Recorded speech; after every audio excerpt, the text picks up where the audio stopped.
വരാനിരിക്കുന്ന ലോക്സഭാ തെരഞ്ഞെടുപ്പിന്റെ ആദ്യഘട്ട സ്ഥാനാർത്ഥി പട്ടിക പുറത്തുവിടാൻ തയ്യാറെടുത്തിരിക്കുകയാണ് ബി.ജെ.പി. ഇന്ന് 100 സ്ഥാനാർത്ഥികളുടെ പട്ടിക അടുത്ത വ്യാഴാഴ്ച ബി.ജെ.പി. പുറത്തുവിടുമെന്നാണ് റിപ്പോർട്ടുകൾ.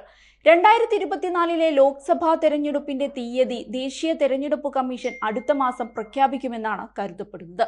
അതിനു മുന്നോടിയായാണ് ബി.ജെ.പി. ആദ്യ പട്ടിക പുറത്തുവിടാനൊരുങ്ങുന്നത് എന്നാണ് സൂചന.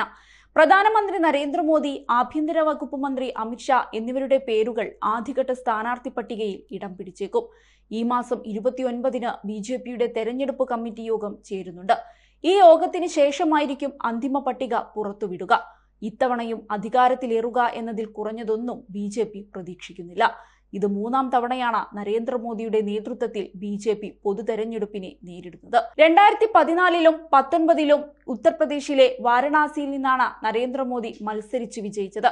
2014-ൽ 3.37 ലക്ഷം വോട്ടുകളുടെ കൂറ്റൻ ഭൂരിപക്ഷത്തിനായിരുന്നു മോദി തെരഞ്ഞെടുക്കപ്പെട്ടത്. 2019-ൽ മോദി ഭൂരിപക്ഷം ഉയർത്തി 4.8 ലക്ഷം വോട്ടുകളുടെ ഭൂരിപക്ഷമാണ് 2ാം അവസരത്തിൽ നരേന്ദ്രമോദിക്ക് വാരണാസി നൽകിയത്. 2019-ൽ ഗാന്ധിനഗറിൽ നിന്നാണ് അമിത്ഷാ തെരഞ്ഞെടുക്കപ്പെടുന്നത്. അതുവരെ ബി.ജെ.പിയുടെ മുതിർന്ന നേതാവ് എൽ.കെ. അദ്വാനിയുടെ മണ്ഡലമായിരുന്നു ഗാന്ധിനഗർ. 543 ലോക്സഭാ സീറ്റുകളിൽ 370 സീറ്റുകളിൽ തനിച്ച് വിജയമാണ് ബി.ജെ.പിയുടെ ലക്ഷ്യം. എൻ.ഡി.എ മുന്നണി 400 സീറ്റുകളിലും വിജയിച്ച് തുടർച്ചയായ 3ാം തവണയും സർക്കാരുണ്ടാക്കുക എന്നതാണ് പാർട്ടിയുടെ കണക്കുകൂട്ടൽ. ലോക്സഭയിലേക്ക് ഏറ്റവും കൂടുതൽ എംപിമാരെ അയക്കുന്ന ഉത്തർപ്രദേശ് അടക്കം 5 സംസ്ഥാനങ്ങളിൽ കേന്ദ്രീകരിച്ച് ബി.ജെ.പിയിൽ തുടർ ചർച്ചകൾ നടന്നുകൊണ്ടിരിക്കുകയാണ്. 2019-ൽ ഉത്തർപ്രദേശിലെ 80 സീറ്റുകളിൽ 62-ലും വിജയിക്കാൻ ബി.ജെ.പിക്ക് സാധിച്ചിരുന്നു.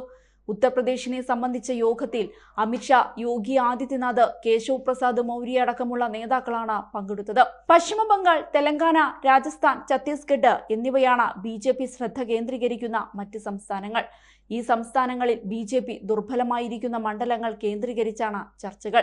ഈ മണ്ഡലങ്ങളിലെ സ്ഥാനാർത്ഥി പ്രഖ്യാപനവും നേരത്തെ ഉണ്ടായേക്കുമെന്നാണ് റിപ്പോർട്ടുകൾ. ബി.ജെ.പിയുടെ തെരഞ്ഞെടുപ്പ് പദ്ധതികളിൽ മറ്റു ചില കാര്യങ്ങളും നടക്കുന്നുണ്ട്. അതായത്, പരിഷ്കരിച്ച ക്രിമിനൽ നിയമങ്ങൾ ജൂലൈ 1 മുതൽ പ്രാബല്യത്തിൽ വരുമെന്നാണ് ഷായുടെ പുതിയ പ്രഖ്യാപനം. ഇതു സംബന്ധിച്ച് വിജ്ഞാപനവും പുറത്തിറക്കി. പാർലമെന്റിന്റെ ശൈത്യകാല സമ്മേളനത്തിലായിരുന്നു നിയമങ്ങൾ പാസാക്കിയത്. 1860-ലെ ഇന്ത്യൻ ശിക്ഷാ നിയമത്തിനു പകരം ഭാരതീയ ന്യായ സംഹിത, ഭാരതീയ നാഗരിക് സുരക്ഷാ സംഹിത, ഭാരതീയ സാക്ഷ്യ അധിനിയമം എന്നിവ പ്രാബല്യത്തിൽ വരും. നേരത്തെ ആഭ്യന്തരമന്ത്രി അമിത്ഷാ പാർലമെന്റിൽ അവതരിപ്പിച്ച ബില്ലുകൾ സ്റ്റാൻഡിംഗ് കമ്മിറ്റിക്ക് വിട്ടിരുന്നു. നവംബർ 10-ന് കമ്മിറ്റി റിപ്പോർട്ടുകൾ സമർപ്പിച്ചതിന് പിന്നാലെ ഡിസംബർ 11-ന് ബില്ലുകൾ പിൻവലിച്ചിരുന്നു.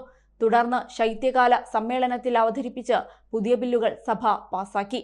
രാഷ്ട്രപതി ഡിസംബർ 25-ന് ഇവയ്ക്ക് അംഗീകാരം നൽകിയതോടെ ബില്ലുകൾ നിയമങ്ങളാവുകയായിരുന്നു.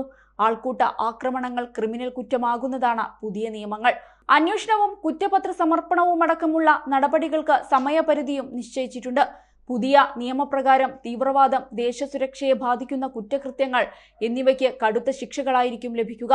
അതേസമയം ഭാരത് ന്യായ് സംഹിതയിലെ 106-ാം വകുപ്പിലെ 2ാം ഉപവകുപ്പ് മരവിപ്പിച്ചിട്ടുണ്ട്. ഹിറ്റ് ആൻഡ് റൺ കേസിലെ ശിക്ഷ വ്യക്തമാക്കുന്ന വകുപ്പാണ് മരവിപ്പിച്ചത്. ഈ വകുപ്പിനെതിരെ ഉത്തരേന്ത്യയിൽ ട്രക്ക് ഡ്രൈവർമാരിൽ നിന്നടക്കം പ്രതിഷേധം നേരിട്ടിരുന്നു.